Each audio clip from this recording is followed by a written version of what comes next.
ॐ शन्नो मित्रः शं वरुणः शन्नो भवत्वर्यमा शन्न इन्द्रो बृहस्पतिः शन्नो विष्णुरुक्रमः नमो ब्रह्मणे नमस्ते वायो त्वमेव प्रत्यक्षं ब्रह्मासि त्वमेव प्रत्यक्षं ब्रह्म वदिष्यामि ऋतं वदिष्यामि सत्यं वदिष्यामि तन्मामवतु तद्वक्तारमवतु अवतु माम् अवतु वक्तारम् ॐ शान्ति शान्ति शान्तिः। ॐ नमो ब्रह्मादिभ्यो ब्रह्मविद्या संप्रदायकर्तृभ्यो वंशर्षिभ्यो महद्भ्यो नमो गुरुभ्यः।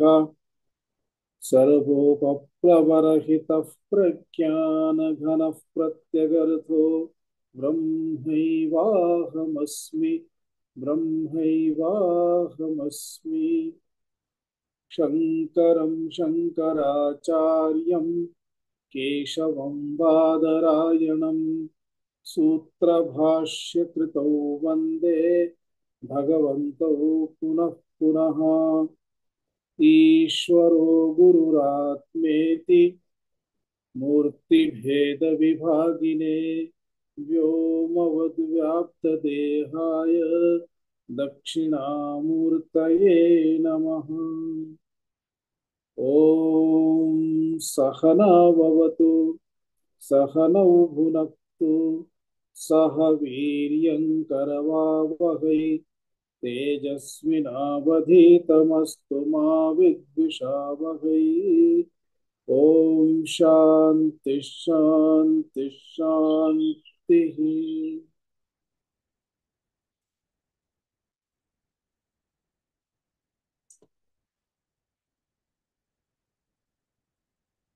श्लोकाः केनापि कण्ठस्थीकृताः सन्ति वा मित्राः अथवा एकं वा?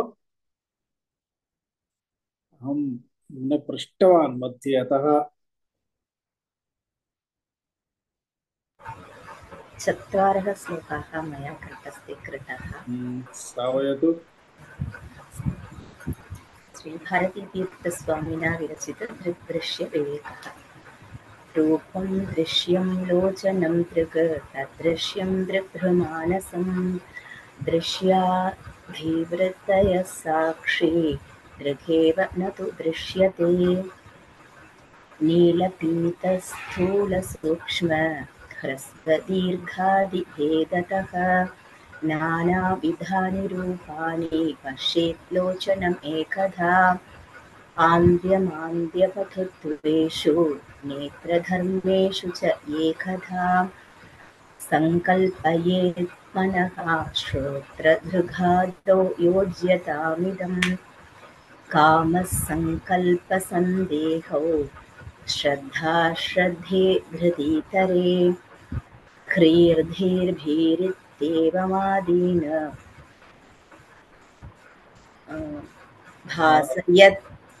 भासयत् एकधा चितिः। तावदेव। समीचीनम्। इतोपि केनापि एकं द्वयं? सरस्वती भगिनी तु श्लोकद्वयं श्रावितवती आसीत्।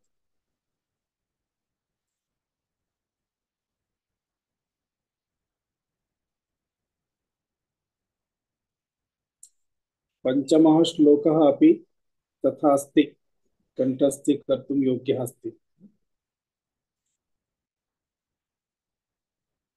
क्रियते चेत् सम्यक्। इदानीं पञ्चमश्लोकतः एकवारम् उच्चारणं कुर्मः। नोदेति नास्तमेत्येषा नोदेति न वृद्धिं याति न क्षयम्। न वृद्धिं याति न क्षयम्। स्वयं विभात्यथान्यानि स्वयं स्वयं विभात्यधान्यानि विभाव्यानि भासयेत् साधनं विना भासयेत् भासयेत् साधनं साधनं विना विना चिच्छाया वेशतो बुद्धौ तिष्ठाया चित्ताया वेशितो विशतो बुद्धौ बुद्धौ आनं धीस्तु द्विधा स्थिता भानं अनं येस्तु स्थिता द्विधा स्थिता स्थिता एकाहङ्कृतिरन्या स्यात् एकाहङ्कृतिरन्या स्यात् अन्तःकरणरूपिणी अन्तःकरणरूपिणी करणरूपिणी छायाहङ्कारयोरैक्यम् छायाहङ्कारयोरैक्यम् तप्तायः पिण्डवन्मतम् तप्ताय पिण्डवन्मतम् पिण्डवन्मतम् तदहङ्कारतादात्म्यात् तदहङ्कारतादात्म्यात् देहश्चेतनतामगात् देहश्चेतनकामगात् छाया अहङ्कारः इत्यनयोः ऐक्यम् छायाहङ्कारयोः ऐक्यम् तप्तायः पिण्डवन्मतम् तदहङ्कारतादात्म्यात् देहश्चेतनताम् अगात् छाया च अहङ्कारश्च छायार्थात् चितिच्छाया चिच्छाया वेशतः बुद्धौ पूर्वश्लोके यदुक्तमासीत् तदेव चैतन्यस्य छाया अर्थात चैतन्याभासः अथवा चैतन्य प्रतिबिंबनम प्रतिबिंबः इति वक्तुं शक्यते चैतन्यस्य यः प्रतिबिंबः चैतन्यस्य छाया तथा च अहंकारः अर्थात अंतःकरणम् इत्यनयोः ऐक्यं जातम् इत्युक्ते तादात्म्यम् अभवत् यदा तादात्म्यं भवति तथा कीदृशं स्वरूपं भवति परस्परं द्वयोः धर्माधर्मौ अपि तत्र सम्मिलितौ भवतः अर्थात यथा तप्तायः पिंडवत् पिंडवत् अर्थात पिंड पिंड इव तप्तायः पिंडवत् पिंड इव तप्तः यः तप्तायः तप्तः इत्युक्ते अग्नौ तप्तः अग्निसंपर्कं प्राप्य यथा लोहपिण्डः अग्निवत् भवति इत्युक्ते दाहकतां प्राप्नोति किंचित् वा प्रकाशकत्वम् अपि प्राप्नोति यत्र अस्ति तत्र प्रकाशते अन्यूनं स्वस्वरूपं तु प्रकाशयति एव एवं अग्निधर्मः लौहपिण्डे तदा तं लौहपिण्डं किं वदामः अग्निपिण्डः इति न स्पृशतु दाहयेत् इति उष्णम् अस्ति इति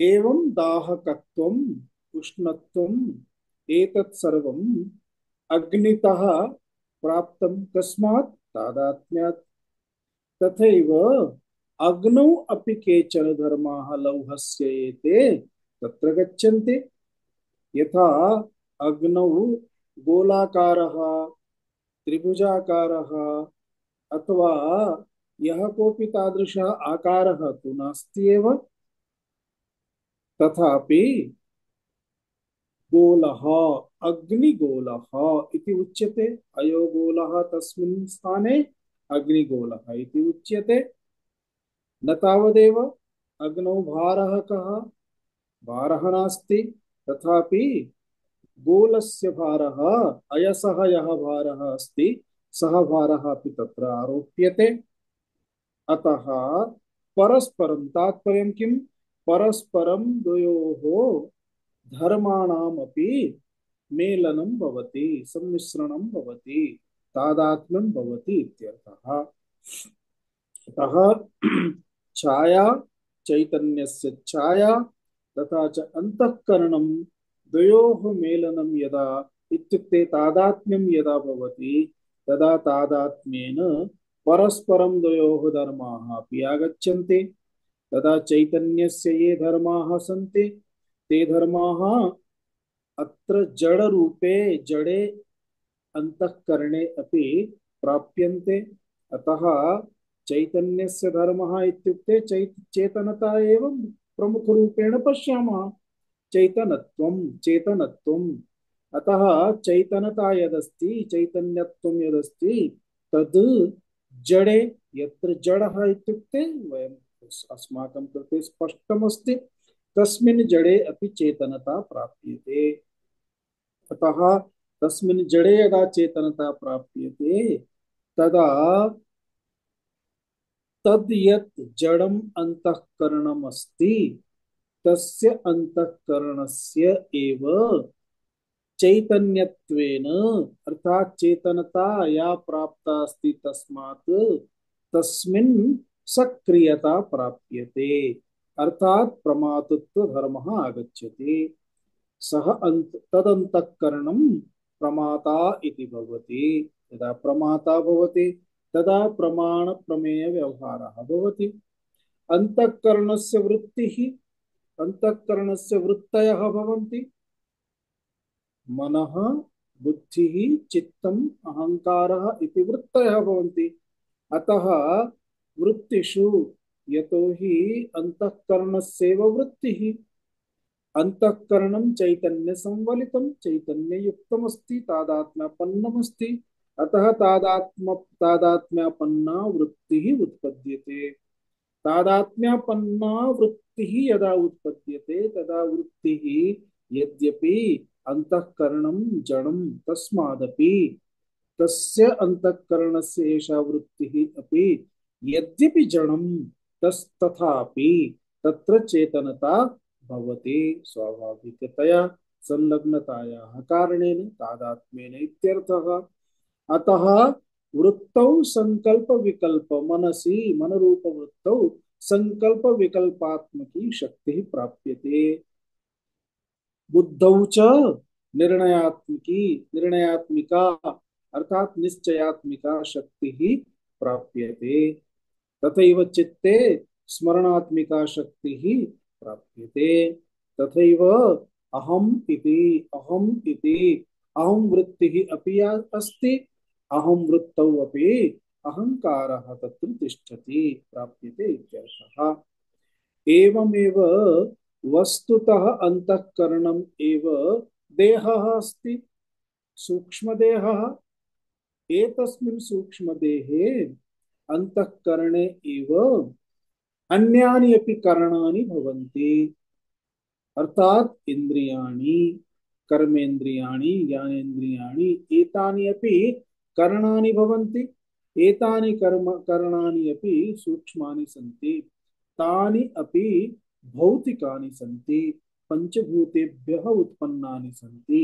अतः भूतम् इति भूतानि स्वाभाविकतया जडानि सन्ति तस्मात् उत्पन्नानि सूक्ष्म रूपेण जातानि एतानि अपि भूतानि अथवा भूतेभ्यः जातानि भौतिकानि इंद्रियादीनि अपि जडानि एव सन्ति। परम् अत्र अंतःकरणद्वारा अंतःकरणेन सह तिष्ठन्ति। अतः स्वाभाविकतया शुद्धम् इति स्वभावतः अंतःकरणं यथा एतस्मिन् अंतःकरणे चैतन्यस्य एषा या छाया प्राप्ता अस्ति तेन सह तिष्ठन्ति एतानि इन्द्रियाणि तस्मात् तत्रापि चैतन्यस्य छायायाः प्रभावः इत्युक्ते तादात्म्यं तत्रापि भवति। अतः आहत्य तेषु अपि इन्द्रियेषु अपि चेतनता रूप सामर्थ्यं प्राप्यते। अतः तानि इन्द्रियाणि अपि प्रवृत्तानि भवन्ति तेषां पृष्ठतः मनः भवति। अतः विषयग्रहणं तेषां द्वारा भवति। एतमेव अर्थम् अत्र क्रमशः दर्शयितुम् आरम्भे देहेन सह दर्शयितुम् उत्तरार्धम् अत्र वदति तदहंकार तादात्म्यात्। अर्थात चैतन्यस्य छाया अहंकारश्च अंतःकरणश्च द्वयोः मध्ये एतद् यत् तादात्म्यम् अभवत् तस्मात् तदहंकार तादात्म्यात् देहः। देहः इत्युक्ते आदौ सूक्ष्मदेहः अनन्तरं सूक्ष्मदेहेन सह सम्बन्धं प्राप्य स्थूलदेहः अपि। यतो हि स्थूलदेहः अपि भौतिकमेव पञ्चभूतानामेव कार्यमस्ति। अतः भूतानि सर्वाणि जडत्वेन सन्ति जडपदार्थाः। तस्मात् जडपदार्थेभ्यः प्राप्तः देहः अपि जडः एव भवति। परन्तु चैतन्य संबंधात् तादात्म्यात् यतो हि सूक्ष्मदेह तादात्म्येन सूक्ष्मदेहे चेतनता प्राप्ता तस्मात् स्थूलदेहस्य तादात्म्यम् अतः स्थूलदेहे अपि चेतनता प्राप्यते। अतः अस्माकं कृते सूक्ष्मदेहस्य चेतनतायाः तु केवलं स्वानुभवः अस्ति। परन्तु स्थूलदेह विषये तु सर्वेषाम् अनुभवः सामान्यः भवति। सूक्ष्मदेहे विचारः क्रियते चेतेव ज्ञायते। परन्तु स्थूलदेहे विचारम् अकृत्वा अपि अज्ञानिनः अपि जानन्ति। यतः यदा मरणं भवति तदा किमुच्यते इदानीं देहे चेतनता नास्ति जीवः गतः अचेतनता इति उच्यते।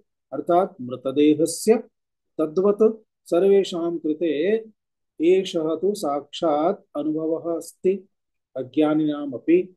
अतः स्थूलदेहः यावत् कालपर्यन्तं मनुष्यः प्राणी वा जीवति तावत् कालपर्यन्तं तस्मिन् चेतना अस्ति इति उच्यते।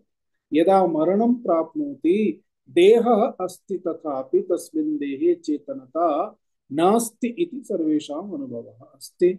अर्थात् सूक्ष्मदेहः निर्गतः इत्यर्थः।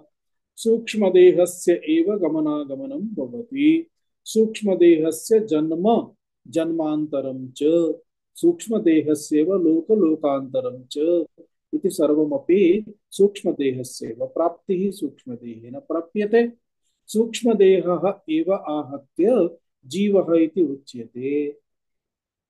यतः सूक्ष्मदेहस्य एव तादात्म्यम् अत्र चैतन्येन चितिच्छायया सह भवति। यद्यपि चैतन्यं सर्वत्र अस्ति चैतन्यं नास्ति इति एकमपि स्थानं निर्देष्टुं न शक्यते। तथापि चैतन्यस्य तादात्म्यानुभूतिः अंतःकरणे एव शक्यते नान्यथा अन्यत्र कुत्रापि नास्ति। अतः यद्यपि चैतन्यं सर्वत्र व्याप्तमस्ति तथापि यत्र यत्र अंतःकरणमस्ति तत्र तत्र जीवः इति वक्तुं शक्यते। अतः मनुष्येषु प्राणिषु अत्र मनुष्यरूप उपाधिषु प्राणी यत्र उच्यते अतः प्राणाः यत्र भवन्ति तत्रैव प्राणी इति वक्तुं शक्यते खलु। तस्मात् वृक्षेषु प्राणाः सन्ति वा न सन्ति वा इति विज्ञानस्य विषयः यदा भवति अन्ततो गत्वा विज्ञानमपि वदति वृक्षेषु प्राणाः सन्ति इत्युक्ते वृक्षेषु प्राणाः सन्ति अर्थात् प्राणी इति वक्तुं शक्यते। अर्थात् तत्र अंतःकरणमस्ति इति ज्ञातव्यम्। अतः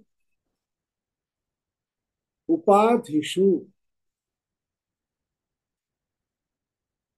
84 लक्ष उपाधयः सन्ति। उपाधिषु वृक्षः अपि उपाधिरेव एकः तदपि एकः उपाधिः। अतः तत्रापि अंतःकरणमस्ति इति तस्मात् तत्र प्रतीतिः इत्युक्ते यद्यपि ब्रह्म सर्वत्र अस्ति परन्तु तस्य ब्रह्मणः अनुभूतिः प्रतीतिः कुत्र भवेत्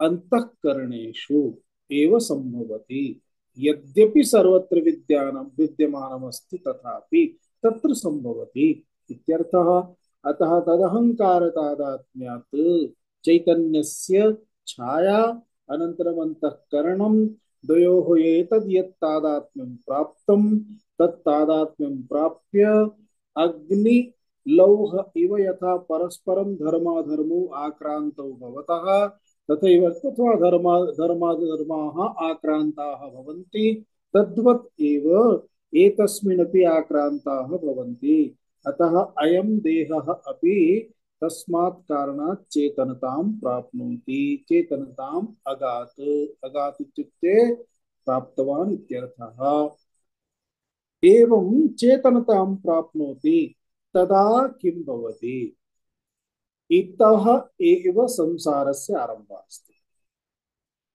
एतावत् पर्यन्तं समस्या नासीत् अंतःकरणमासीत् अंतःकरणे चैतन्यस्य प्रतिबिम्बनमासीत् नो प्रॉब्लम किमपि नासीत् परन्तु इदानीं चैतन्य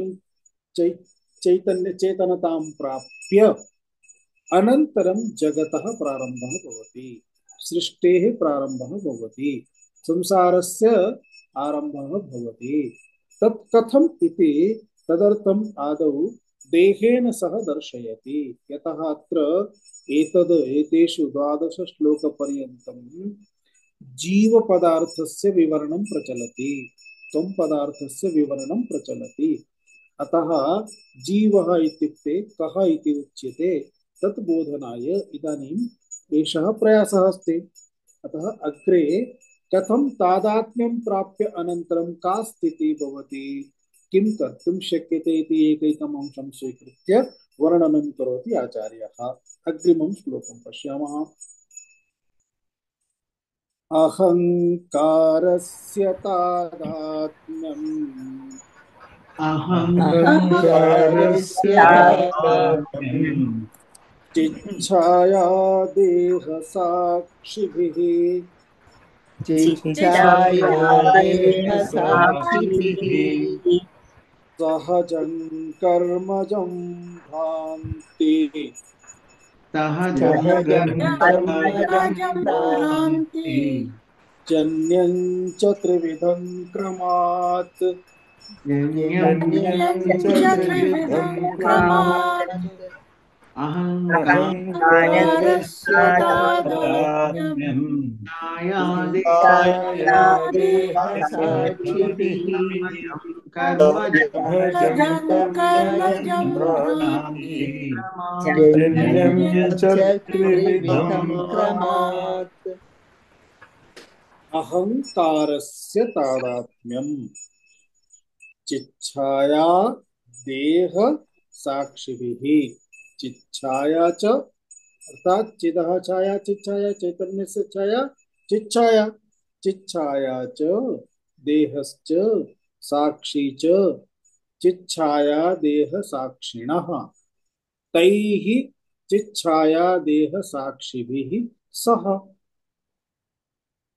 चिच्छाया देह साक्षिभिः सह अहंकारस्य तादात्म्यं क्रमात् त्रिविधं भवति तत्किं प्रथमं सहजं कर्मजं भ्रांतिजन्यम अर्थात भ्रांतिजम च चिच्छाया देह साक्षिभिः इनटू ब्रैकेट सह ता अहंकारस्य तादात्म्यं क्रमात् सहजं कर्मजं भ्रांतिजन्यं च त्रिविधं भवति इति अन्वयः अहंकारस्य तादात्म्यम् इदानीम् अहंकारस्य तादात्म्यम् आदौ अंतःकरणेन सह इति दर्शितम्। यदा अंतःकरणेन सह इति दर्शितम् तदा अंतःकरणेन सह एतद् यत् तादात्म्यं तत् तादात्म्यं कीदृशमस्ति? तत् तादात्म्यमस्ति सहजम् इति दर्शयति। सहजम् इत्युक्ते उदाहरणं यथा दर्पणः अस्ति। दर्पणस्य मुखं यस्यां दिशि भविष्यति तस्यां दिशि यत्किमपि स्यात् सर्वं दर्पणे प्रतिबिम्बते किल, सर्वमपि तत्र दृश्यते। अर्थात दर्पणम् अस्ति चेत् प्रतिबिम्बनं तत्र भवत्येव। तदर्थं कस्यचित् अपि प्रयासस्य प्रयत्नस्य अथवा कारणस्य आवश्यकता नास्ति। अकारणं तद् भविष्यति, अतः तत् उच्यते सहजम्। तदर्थं न कोऽपि प्रयासः। यथा जलमस्ति, जले आकाशस्य प्रतिबिम्बनं भविष्यति, जले चन्द्रः दृश्यते, आकाशे पक्षिणः यदि उड्डयनं कुर्वन्ति तर्हि ते पक्षिणः अपि तस्मिन् जले अवश्यं दृश्यन्ते। एवं चेत् यत्र यत्र प्रतिबिंबन सामर्थ्यमस्ति तत्र तत्र प्रतिबिंबनं स्वाभाविकतया भविष्यति एव भवति एव। अतः तत् यत् तादात्म्यमस्ति तत् तादात्म्यं कीदृशमस्ति? सहजम्। चिच्छाया चिच्छायया सह तादात्म्यम् इति एकम्, देहेन सह तादात्म्यम् इति एकम्, साक्षिणा सह तादात्म्यम् इति एकम्। त्रिविधं तादात्म्यम् अस्ति। एकं चिच्छायया सह तादात्म्यम्। कस्य तादात्म्यम्? अहंकारस्य तादात्म्यम्। चिच्छायया सह अहंकारस्य तादात्म्यम् सहजम्। चिच्छायया सह अहंकारस्य तादात्म्यम् सहजम् इति स्पष्टम्। देहेन सह अहंकारस्य तादात्म्यम् कर्मजम्। तथा च साक्षिणा सह अहंकारस्य तादात्म्यम् भ्रान्तिजन्यम् इति त्रिविधं तादात्म्यम् अवगन्तव्यम्। वस्तुतः तु अंतःकरणेन सह तादात्म्यम् एव तादात्म्यम् अस्ति। अंतःकरणेन सह तादात्म्यं प्राप्य इदानीं यदा तादात्म्यं प्राप्तं तदा तत्र जीवत्व भावना अर्थात जीवत्वम् आरोप्यते। यथा विद्यारण्य स्वामिनः भवन्ति वदन्ति, किं वदन्ति? जीवः इत्युक्ते संघः। कस्य संघः? चैतन्यं यदधिष्ठानं लिंगदेहश्च यः पुनः चिच्छाया लिंगदेहस्था तत्संघो जीव उच्यते। अर्थात तादात्म्यमेव दर्शयन्ति विद्यारण्य स्वामिनः। किं वदन्ति? अधिष्ठानं चैतन्यम्, अर्थात मूलभूतं किमस्ति? चैतन्यमस्ति। चैतन्यं यदधिष्ठानं पुनश्च किमस्ति? लिंगदेहः, अर्थात सूक्ष्म शरीरम्। इदानीं सूक्ष्म शरीरे लिंगदेहे चैतन्यस्य छाया, चिच्छाया लिंगदेहस्था, लिंगदेहे चैतन्यस्य छाया प्राप्ता तिष्ठति इति। यदा एतत् एवं घटितं भवति इत्युक्ते चैतन्यं तु सदा सर्वदा अस्ति, सर्वत्र विद्यमानमस्ति। लिंगदेहः एकः, अर्थात सगुण साकार ईश्वरेण स्वस्य एकः देहः माया कल्पित देह निर्मितः, सह एव माया कल्पित देह लिंग देह अस्ति, एषः समष्टि देहः अस्ति। तस्मिन् समष्टि देहे एव सः एव परमात्मा विचारयति, एकोऽहं बहुश्याम प्रजायेति। अतः स्वात्मनि एव भिन्न भिन्न स्वरूपाणां निर्माणं करोति, तेषु वयं स्मः। अतः समष्टि शरीरे व्यष्टि शरीराणि भवन्ति, व्यष्टि शरीराणि अपि तानि अंतःकरणानि एव। अतः द्वयोः भागः करणीयः भवति, यतः एकं सर्वशक्तिमन्तम् अस्ति, द्वितीयम् अल्पशक्तिमन्तम् अस्ति, अर्थात सर्वशक्तिमान् एकः, अल्पशक्तिमान् एकः। अतः द्वयोः पदच्छेदः विभागः करणीयः। विभागं कर्तुं किमुच्यते? एका माया उच्यते, एका अविद्या उच्यते। अतः व्यष्टि व्यष्टि स्तरे अविद्या, समष्टि स्तरे माया। माया एव उपाधि ईश्वरस्य, अविद्या उपाधि जीवस्य। एवं शब्दैः एतत् सर्वं सूच्यते।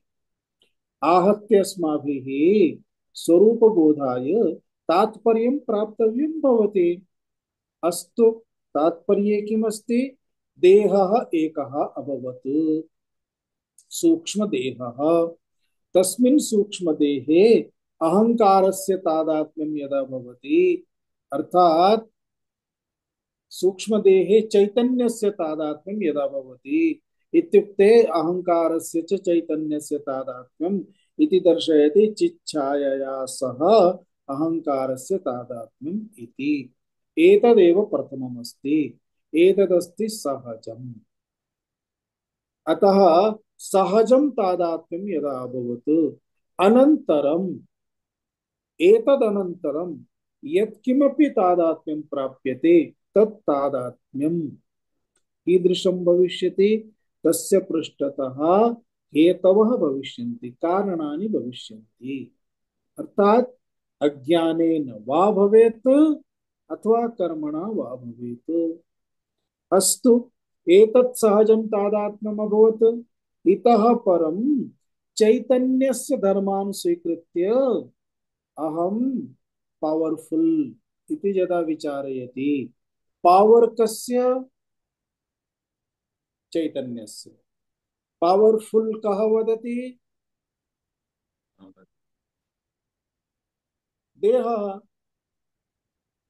अंतःकरणम्, अंतःकरणं स्वात्मानं पावरफुल वदति। कुतः पावर प्राप्य? चैतन्यात् पावर प्राप्य स्वयं पावरफुल इति वदति। अतः पावर प्राप्तमिति तु स्वाभाविकमस्ति, परन्तु पावरफुल यदा वदति तदा एव प्रमातृत्वम् आगतमिति उच्यते। प्रमाण प्रमेय व्यवहार सामर्थ्यं भवति, तदा सः एव जीवः। ततः एव पुनः अग्रे अहम्। कः पावरफुल? अहं पावरफुल इति भवति। अहमेव शक्तिमान्, अहं सर्वं कर्तुं समर्थः। अतः ततः एव तस्य आरम्भः भवति। ततः यदा आरम्भः भवति तदा एषः आरम्भः अहम् इति जीवेन सह इति साक्षिणा सह इति यदा एषः आरम्भः अस्ति, तदा एषः आरम्भः ज्ञानेन चेत् वक्तुं न शक्यते। ज्ञानात् नास्ति एव, अज्ञानात् एव अस्ति। यदि ज्ञानपूर्वकम् अस्ति चेत् आरम्भः न सम्भवति एव। जानाति, सम्भवति चेदपि जानाति मम किमपि नास्ति, अहं तु केवलं कर्तुं सामर्थ्यं प्राप्तवान् अस्मि, सामर्थ्यं तु कस्य अस्ति? ईश्वरस्य अस्ति इति वदति। अतः सर्वत्र कर्मयोगार्थम् अवबोधः क्रियते, बोध्यते कर्मयोग प्रवृत्तिः इति। किमर्थं? तत्र कः किं तात्पर्यं? यदा ईश्वर भावनया ईश्वर बुद्ध्या कर्माणि भवन्ति चेत् शक्तिः सर्वं कस्य? ईश्वरस्य। स्वाभाविकतया माया तु कस्य? मायापतेः। शक्तिः का? माया एव। माया एव शक्तिः अस्ति, माया मायापतेः अस्ति, तर्हि वयं किमर्थं वृथा अभिमानं कुर्मः? न करणीयमेव। अतः एवं चिन्तयति चेत् ज्ञानात् इति वक्तुं शक्यते, ज्ञानेन अस्ति, परन्तु एवं तु चिन्तनं नास्ति कस्यापि। यदि कस्यापि एतादृशं चिन्तनं नास्ति, तर्हि तत् यत् तादात्म्यं प्राप्तं जीवेन सह, साक्षिणा सह, एतद् यत् तादात्म्यम् अस्ति तत् तादात्म्यम् अहं जीवः इति एतद् यत् तादात्म्यम् अस्ति तत् तादात्म्यं कीदृशं तादात्म्यम् अस्ति? अज्ञानात् अस्ति। अतः भ्रान्तिजम्, भ्रान्तिजन्यं, भ्रान्तिजन्यं वा भ्रान्तिजं वा, श्लोके पादपूर्त्यर्थं भ्रान्तिजन्यम्, अन्यथा भ्रान्तिजमपि वक्तुं शक्यते स्म। सहजं कर्मजं भ्रान्तिजम् इत्यपि वक्तुं शक्यते स्म, परन्तु श्लोके मात्रापूर्त्यर्थं भ्रान्तिजन्यम् इति उक्तमस्ति।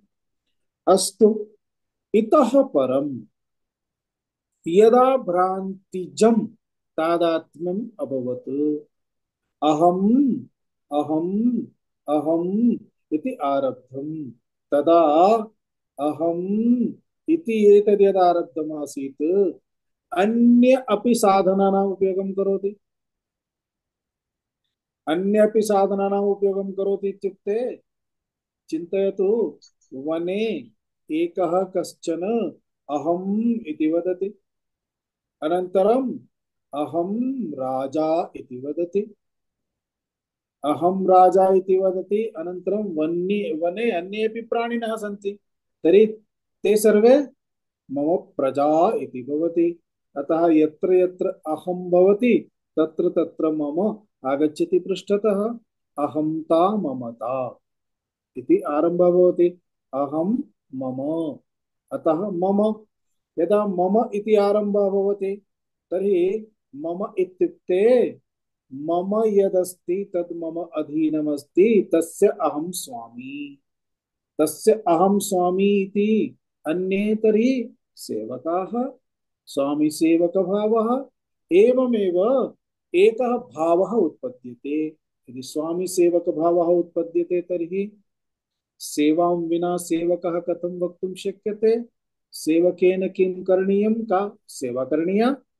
यदा सेवां करोति, सेवां करोति चेत् द्वयोः मानसिकसम्बन्धः आरब्धः, इदानीं परिपुष्टः। अतः द्वयोः मानसिककर्मणः देहकर्मणः अपि सम्बन्धः भविष्यति। एषः एव सम्बन्धः इति एतदेकम् उदाहरणमस्ति। एवं जीवने बहुविधकर्माणि, बहुविधसम्बन्धाः, बहुविधप्रयोजनम्, एतत् सर्वं कर्मसु प्रवृत्तिं जनयति। अतः अस्माकं जीवने कर्माणि आरब्धानि, तानि कर्माणि यादृशानि सन्ति तादृशं तेषां फलं भविष्यति। अतः फलं तावदस्ति, देहस्य कालः तावद् नास्ति।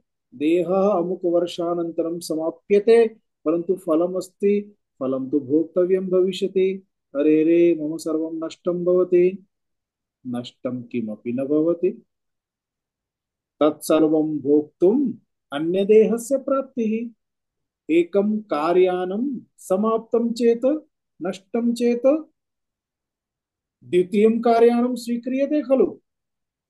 गृहं सम्यक् नास्ति चेत् यावत् कालं शक्यते रिपेर् कुर्मः। देहः सम्यक् नास्ति चेत् यावत् कालं शक्यते रिपेर् कुर्मः। अन्ततो गत्वा देहस्य सामर्थ्यं समाप्तमेव, देहः गच्छति, देहः गच्छति चेत् अन्यत् देहः प्राप्यते। अतः अन्यदेहं स्वीकृत्य शिष्टानि कर्माणि, तेषां फलम् अस्माभिः भुज्यते एव। सर्वाणि कर्माणि भुज्यन्ते, फलं भुज्यते, प्राप्यते एव। अतः एवं प्रकारेण क्रमः इति, एषः क्रमः कथं प्राप्तः? देहेन सह तादात्म्यं प्राप्य। अतः देहेन सह अहंकारस्य तादात्म्यं इत्युक्ते यथा यथा एतत् तादात्म्यम् अग्रे वर्धते तथा तथा एतत्तु अस्माकं स्वदेहस्य इत्युक्ते अंतःकरणस्य विषयः अस्ति। एकस्य अंतःकरणस्य देहस्य अन्य देहेन सहापि तादात्म्यं भवति। तदत्र न सूचितम्, आवश्यकं नास्ति। सर्वेषां बहु जगप्रसिद्धमस्ति, जगत्प्रसिद्धं। कथम् इत्युक्ते पिता पुत्रयोः तादात्म्यम्, स्त्री पुरुषयोः तादात्म्यम्, पुत्रे नष्टे अहं नष्टः, पुत्रे पुष्टे अहं पुष्टः इति पिता वदति। पुत्रस्य अनारोग्यं चेत् पितुः अशान्तिः। एवम् एतादृशमपि तादात्म्यमस्ति।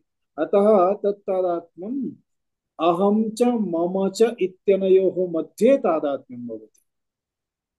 पूर्वं किमासीत्? केवलं स्वामिभावः आसीत्। अहमस्मि, एतत् मम अस्ति। परन्तु तस्मिन् यदा तादात्म्यं भवति तदा तद् विना जीवितुं न शक्यते। एवं तादात्म्यं निरन्तरम् एकानन्तरम् एकम् एकानन्तरम् एकं वर्धते एव। एतत् तादात्म्यम् एव संसारः अस्ति, एतदेव जगत् अस्ति। एतत् तादात्म्यं कुतः प्राप्तम्? अज्ञानात् प्राप्तम्। आहत्य श्लोकस्य अर्थः कः? चिच्छायया सह अहंकारस्य तादात्म्यं सहजं भवति। साक्षिणा सह अहंकारस्य तादात्म्यं भ्रांतिजं भवति, अज्ञानात् भवति इत्यर्थः। देहेन सह अहंकारस्य तादात्म्यं कर्मजं भवति, अर्थात यथा कर्म यथा श्रुतं प्राप्यते। यथा श्रुतम् इत्युक्ते यथा तेन भक्तिः उपासना कृता पुण्यकर्माणि कृतानि। श्रुतम् इत्युक्ते श्रुति अनुसारं यथा आचरितं, श्रुति विहित कर्माणि यथा कृतानि, उपासनाः कृताः, तद्वत् तादृशाः लोकाः तादृशफलानि पुण्यानि प्राप्यन्ते इति। अर्थात एतेन देहेन यदि अनिष्टकर्माणि कृतानि सन्ति तर्हि अनिष्टकर्मणां फलं प्राप्तव्यम्। यदि इष्टकर्माणि कृतानि सन्ति तर्हि इष्टकर्मणां फलं प्राप्तव्यम्। यदि पुण्यकर्माणि सन्ति तर्हि पुण्यं फलम्। यदि पापकर्माणि सन्ति तर्हि पापफलम्। एतत् सर्वं प्राप्तव्यं भवति। तत् प्राप्तुम् एव देहान्तरं प्राप्यते अथवा लोकान्तरं प्राप्यते। तात्पर्यं किमस्ति? देहेन सह अहंकारस्य तादात्म्यं कथम अभवत्? कर्मजम्। अर्थात इतः परम् अन्यत् देहः यदि प्राप्यते तर्हि अस्माकमेव एतस्मिन् जन्मनि अथवा इतोपि पूर्वजन्मनां यानि संचितानि कर्माणि सन्ति तेषामेव परिणामः अस्माकम् अग्रिमजन्म निमित्तम्, इतोपि अन्यत् जन्म निमित्तम्। एवं चेत् मुक्तिः कथं भविष्यति? कदा भविष्यति? एतत् सर्वं यदा सूच्यते, दृश्यते, अवलोक्यते तदा तो मुक्तिः न प्राप्यते इति भवति। किमर्थम्? यतः अहंकारस्य एतद् यत् तादात्म्यमस्ति प्रथमं चैतन्येन सह तत्तु सहजमस्ति। सहजमस्ति चेत् किं कर्तुं शक्यते? किमपि कर्तुं न शक्यते। इदानीं सहजं नास्ति चेत् भ्रान्तिजं कर्मजमपि न भवति। आरम्भः तथा एव। इदानीं सहजमस्ति तर्हि किं कुर्मः? भ्रान्तिजमपि भविष्यति, कर्मजमपि भविष्यति इत्येव अस्माकं बुद्धौ प्रविशेत् किल। मूलं किमस्ति? मूलमेव नाशनीयम्। मूलं तु नाशयितुं न शक्यते। मूलं नाशनीयं चेत् मूलं नाशयितुं न शक्यते। किमर्थं? यावत् कालपर्यन्तम् अन्तःकरणमस्ति तावत् कालपर्यन्तं तादात्म्यं चैतन्यस्य भविष्यति एव। अतः सहजमेव समस्या इति आचार्यः वदति, सहजम् इति समस्या नास्ति। सहजं सहजमेव, समस्या तदनन्तरं भवति। अतः तदनन्तरम् एषा या समस्या भवति सा समस्या, अर्थात् तदनन्तरीया समस्या एषा या अस्ति सा समस्या एकं तु मूलभूतम् अज्ञानमेव समस्या अस्ति। अज्ञानात् भवति। अज्ञानं यदा अभवत् इत्युक्ते स्वरूपस्य अज्ञानं, तस्मात् कारणात् एव किं भवति, कर्माणि भवन्ति, कर्मसु प्रवृत्तिः। कदाचित् देहः अस्ति, कर्मसु प्रवृत्तिरपि अस्ति, परन्तु यदि ज्ञानं भवति, स्वरूपबोधः भवति, तर्हि कर्मसु अस्माकम् आसक्तिः न भवति, कर्मफलेषु आकांक्षा न भवति। एतत् सर्वं यदि न भवति तर्हि सहजं तिष्ठतु नाम को वा हानिः। तदपि एकदा देहं प्राप्तुं किमपि नास्ति चेत् अंतःकरणमपि अन्ततो गत्वा समाप्तं भवति। अंतःकरणं कदा समाप्तं भवति, यतः अंतःकरणे एतादृशं किमपि वास्तविकतया नास्ति एव। तत्तु अस्माभिः गृहीतमस्ति, तस्मात् न चेत् अंतःकरणमपि किमस्ति, मायिकम् अस्ति। अतः मिथ्या इति उच्यते। परन्तु एतत्तु बहु अन्ते चिन्तनीयं भवेत्। इदानीं तु एतदेव चिन्तनीयं यत् देहस्य प्राप्त्यर्थं देहेन सह एतद्यत् तादात्म्यमस्ति तत् तादात्म्यं कथं दूरीकरणीयम्, तथा च साक्षिणा सह एतद्यत् तादात्म्यमस्ति एतत् तादात्म्यं कथं दूरीकरणीयम्। अतः अत्र यदा चिन्त्यते, चिन्ता क्रियते, तदा आचार्यः वदति चिन्ता मास्तु। अत्र यत् कर्तुं शक्यते तत् कुत्र कुत्र शक्यते इति प्रथमम् अवगच्छतु। किं तादात्म्यम् अस्माभिः दूरं कर्तुं शक्यते एतस्मिन् देहे स्थित्वा, अर्थात् एतस्मिन् अन्तःकरणे वर्तमाने सत्यपि किं तादात्म्यम् अस्माभिः दूरं कर्तुं शक्यते इति तत्र प्रथमः उपायः करणीयः भवति। तदर्थं कस्य निवृत्तिः शक्यते कस्य च निवृत्तिः न शक्यते इति अग्रिमश्लोकद्वारा आचार्यः निरूपयति। अग्रिमश्लोकं पश्यामः। सम्बन्धिनो सतोर्नास्ति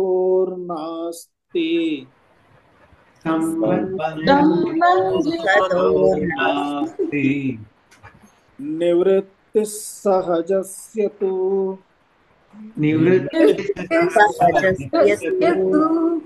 कर्मक्षयात् प्रबोधाच्च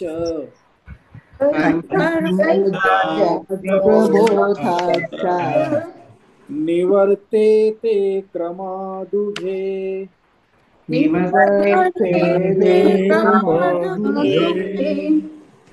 संबंधिनो सतोर्नास्ति निवृत्तिः सहजस्तु कर्मक्षयात्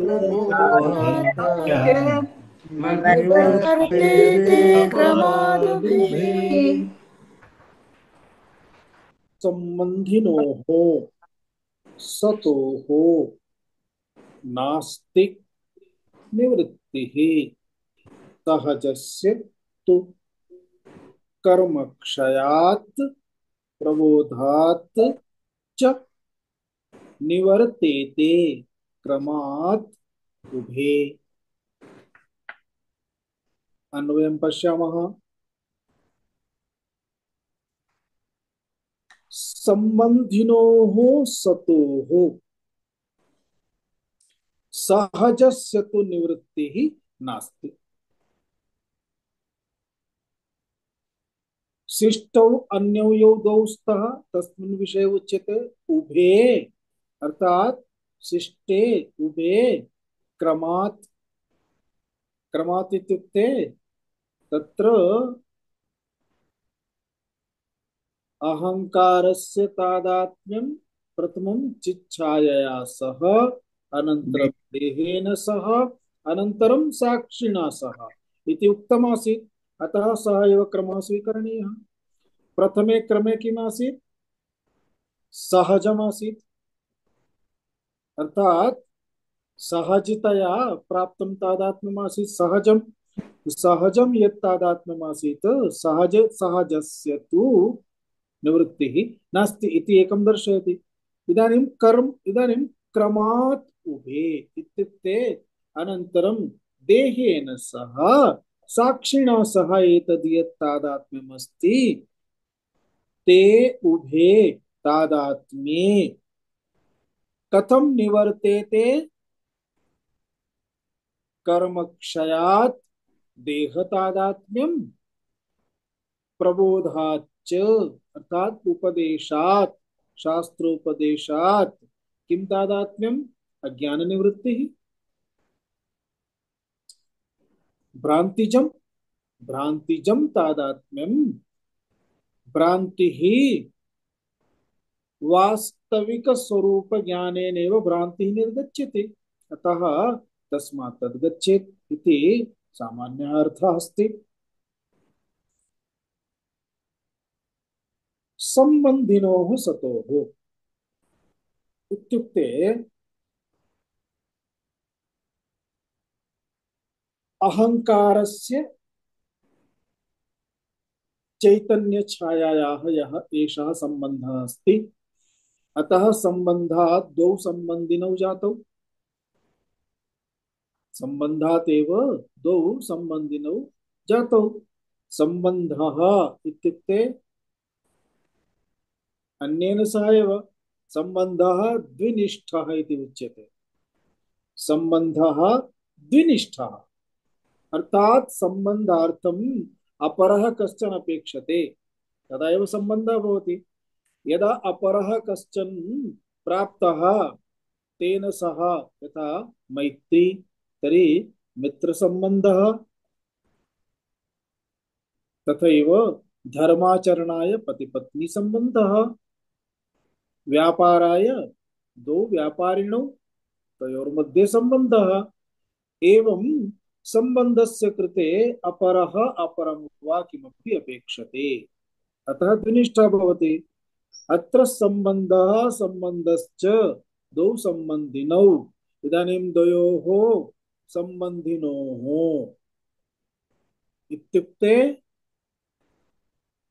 चिच्छायायाः अहंकारस्य च द्वयोः सम्बन्धिनोः सतोः, एतौ द्वौ स्तः।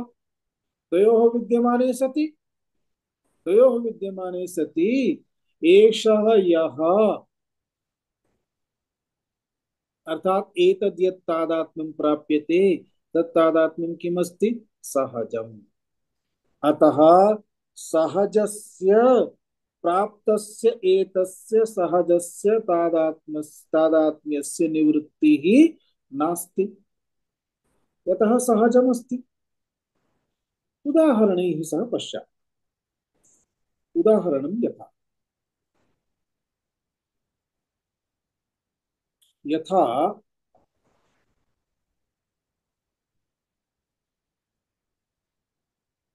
सरोवरः अस्ति।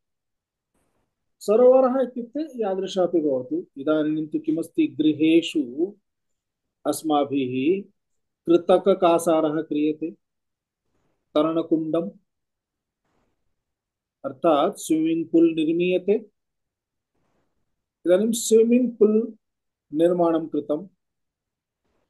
यदा स्विमिंग पूल निर्माणं कृतं तदा तत्र आकाशस्य प्रतिबिम्बनं भवति स्म? न भवति स्म। यावत् कालपर्यन्तं जलं न पूरयामः। इदानीं स्विमिंग पूल निर्माणं कृतं, जलं पूरितं। जलं पूरितं चेत् जलं स्वच्छमस्ति वा अस्वच्छमस्ति? स्वच्छमस्ति। इदानीं स्वच्छं जलं, तज्जलं स्थिरमपि अस्ति।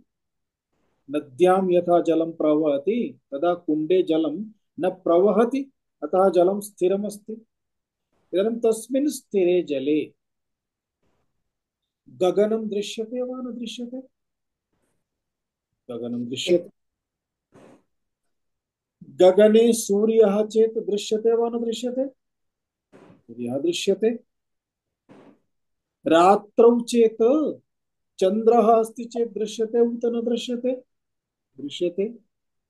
चन्द्रः नास्ति चेत् तारकाः दृश्यन्ते उत न दृश्यन्ते? दृश्यन्ते।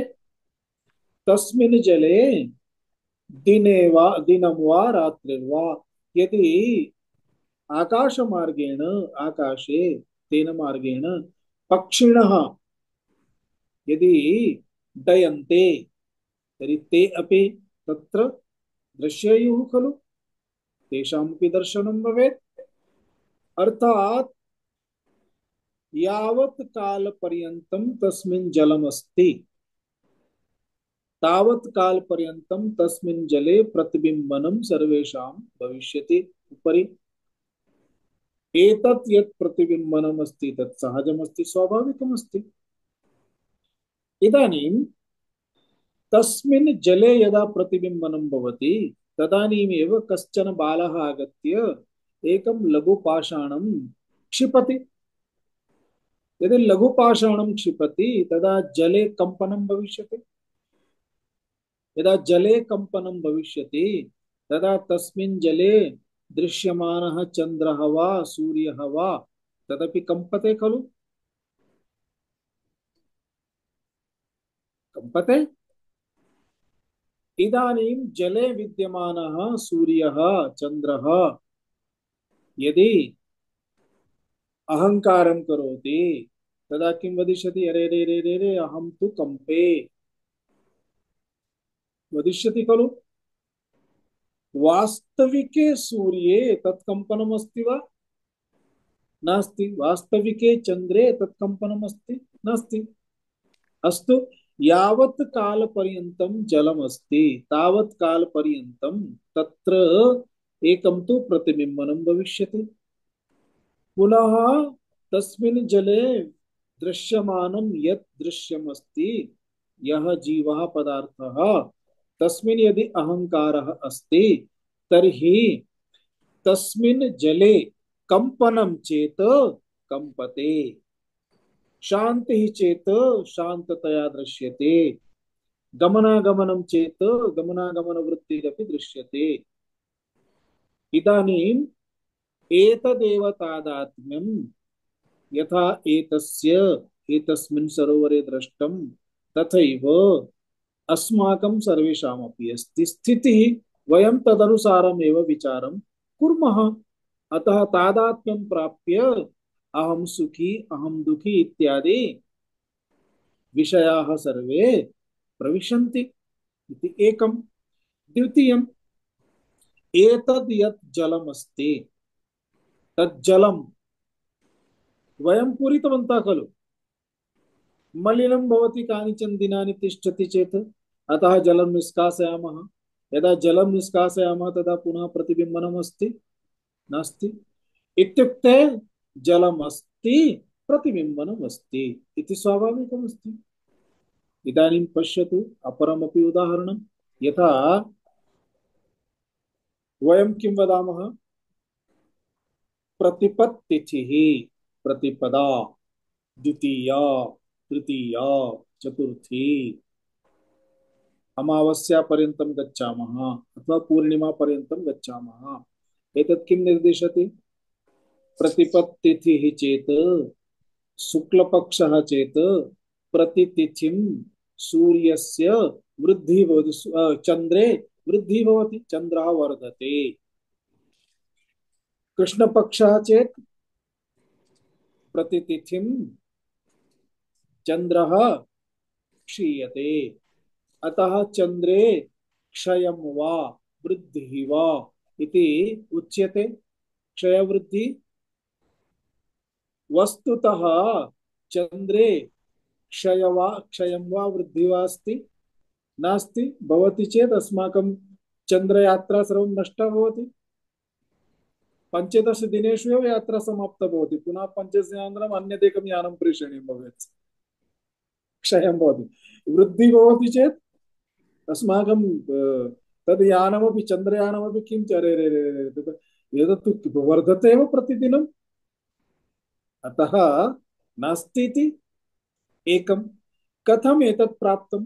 चन्द्रस्य क्षयत्वं वृद्धित्वम् इति कथं प्राप्तं? क्षयवृद्धिरिति वस्तुतः सूर्यस्य प्रकाशः तत्र पतति, तस्मात् प्रकाशात् तस्मिन् परिवर्तनमस्ति।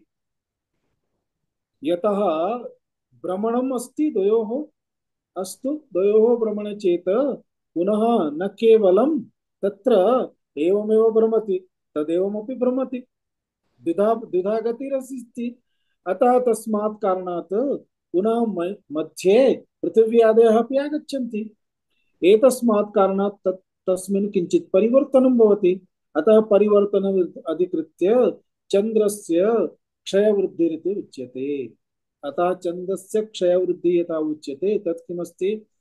तादात्म्यमेव सूर्यस्य प्रकाशतादात्म्यम् अधिकृत्य, सूर्यचन्द्रयोः तादात्म्यम् अधिकृत्य एवम् उच्यते। एवं यदा तादात्म्यम् अधिकृत्य यदा उच्यते तदा एतत् तादात्म्यं सहजमस्ति। एतत् तादात्म्यं कीदृशमस्ति? सहजमस्ति।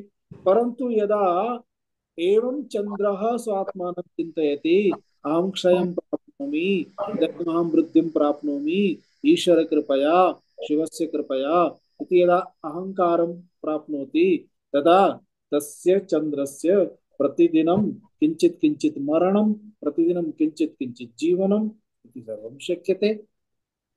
आहत्य तादात्म्यम् एव द्वयोः सम्बन्धः एव, तादात्म्यम् एव किं सूचयति इत्युक्ते वास्तविकतया पश्यामः चेत् एतत् सर्वं मिथ्या एव अस्ति, परन्तु व्यावहारिकं जगत् अस्ति। अतः व्यावहारिके जगति एतत् दृश्यते, एतदस्ति। अस्तु, एतद् विषये वयम् अनन्तरं विवेचनं कुर्मः। ॐ पूर्णमदः पूर्णमिदं पूर्णात् पूर्णमुदच्यते पूर्णस्य पूर्णमादाय पूर्णमेवावशिष्यते। ॐ शान्ति शान्ति शान्तिः। हरिः ॐ श्री गुरुभ्यो नमः। हरिः ॐ। धन्यवाद स्वामी। ओम धन्यवाद स्वामी। धन्यवाद स्वामी। नमस्ते। प्रणाम स्वामी जी। ओम महोदय, मम एकः संशयः वर्तते, आम् प्रष्टुं शक्यते? आमाम्। अष्टमे श्लोके तु सहजं कर्मजं भ्रान्तिजन्यम् इति आगच्छति किल? तत्र भ्रान्तिजन्यम् इत्यत्र मम भ्रान्तिः तत्र सहजम् इति चित्त अहङ्कारः द्वयोः सम्बन्धः भवति। कर्मजम् इति देहः प्लस् अहङ्कारः इति भवति। भ्रान्तिजन्यं तत्र तु साक्षी अनन्तरं चिच्छाया द्वयोः सम्बन्धः इति। साक्षी चित् द्वयमपि समानमेव खलु? तत्र चिदेव साक्षी। साक्षी च चिच्छाया चैतन्यं, साक्षिणा सह अहङ्कारस्य तादात्म्यम्। ओ अहङ्कारस्य, अस्तु। तर्हि साक्षी इत्युक्ते आदौ तु किमस्ति? चैतन्यमस्ति, चैतन्यमेव अस्ति। इदानीं चैतन्यमेव चैतन्ये एव जीवत्वारोपणं भवति। अतः चैतन्यमेव साक्षी भवति। चैतन्यस्य छाया अंतःकरणम् इति वन फैक्टर अस्ति। चैतन्यस्य छाया इति वदामः चेत् चैतन्यं चैतन्यस्य छाया, का विभक्ति अस्ति? चैतन्यस्य षष्ठी षष्ठी विभक्ति किं दर्शयति? द्विनिष्ठतां दर्शयति। चैतन्यम् इति एकः, चैतन्यस्य छाया, चैतन्यस्य आभासः इति एकम्। अतः चैतन्यम् एव साक्षी अस्ति, चैतन्यमेव साक्षी अस्ति। चैतन्यस्य छाया अंतःकरणं द्वयोः तादात्म्यम् एकम्। अनन्तरं चैतन्यस्य छाया अंतःकरणं द्वयोः तादात्म्यं प्राप्य एव साक्षित्वम् आगच्छति। तदा साक्षित्वं यदा आगच्छति तदा जडः तु साक्षी न भवति, साक्षी तु चेतनः एव भवति। अतः चैतन्यमेव तत्र साक्षी अस्ति। इदानीम् अज्ञानात् एव अहं कर्ता अहं भोक्ता इति तत्र आरोपणं भवति। चैतन्यं साक्षी यदस्ति तस्मिन् न तु अहं कर्तृत्वमस्ति इति न तु भोक्तृत्वमस्ति। अतः कठोपनिषदि उक्तं खलु द्वौ स्तः द्वौ भवतः। यथा उपनिषत्सु उच्यते, मुण्डके उच्यते, द्वौ पक्षिणौ स्तः, एकः फलमास्वादयति, एकः केवलं पश्यति इति। द्वौ इति कथनस्य तात्पर्यं किमस्ति? द्वौ इति एतदेव सूचयति, एकः तु शुद्ध चैतन्यः यस्मिन् किमपि कर्म नास्ति एव, भोक्तृत्वं नास्ति। अपरः एकः आभासिकं चैतन्यम् इत्युक्ते चैतन्यस्य आभासः अंतःकरणेन सह अस्ति। तद्यदस्ति तत् इति एकम्, तदेव जीवः इति उच्यते। जीवः एव साक्षी इति उच्यते। साक्षी एव अर्थात विवेकेन जीवः कर्म करोति, कर्म फल भुङ्क्ते। साक्षी न तो कर्म करोति न च कर्म फल भुङ्क्ते। एवं कृत्वा अन्ततो गत्वा अहं परमात्म चैतन्य मात्रमेव इति एव बोधः आवश्यकः भवति। तदानीमेव अज्ञान निवृत्ति भवति। यदा अज्ञान निवृत्ति भवति तदा जीव भावः गच्छति। तदा अहम् इति तिष्ठति इत्युक्ते अहं ब्रह्मास्मि इति तावदेव तिष्ठति इत्येव क्रमः। अतः साक्षिभिः सह यदा उच्यते तदा तत् किं ज्ञातव्यं? चैतन्येन सह इत्यर्थः। अस्तु महोदय, मया अत्र लिखितं दोषेण लिखितम् इति चिन्तयामि। साक्षी प्लस् चिच्छाया भ्रान्तिजन्यम् इति तदर्थमेव मम संशयः आगतः। चिच्छाया अथवा साक्षी प्लस् अहङ्कारः इति अहङ्कारः इति मुख्यमस्ति। अहङ्कारस्य नंबर 1 चिच्छायया सह, अहङ्कारस्य नंबर 2 देहेन सह, अहङ्कारस्य नंबर 3 साक्षिणा सह। साक्षिणा सह। अस्तु महोदय, अस्तु अवगतं। सम्यक्, धन्यवादः। अन्यत् किमपि? तर्हि मिलामः। प्रणाम स्वामीजी, शुभ दिनम्। ओम नारायण नारायण।